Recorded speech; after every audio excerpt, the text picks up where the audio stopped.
Good morning, everyone. It is Tuesday, and it looks like it's been snowing all night. And we got about 6, 7 inches on the ground right now.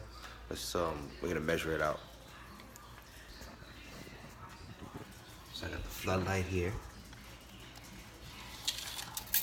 Here you can see from the floor to the base, it's 7 inches. Right.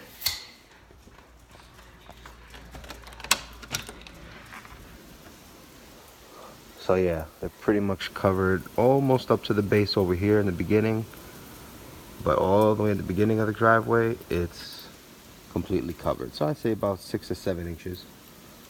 They said about 3 to 6, so we'll see. It's only 9 a.m. It's gonna continue on until 4:30, 5:30. So, yay.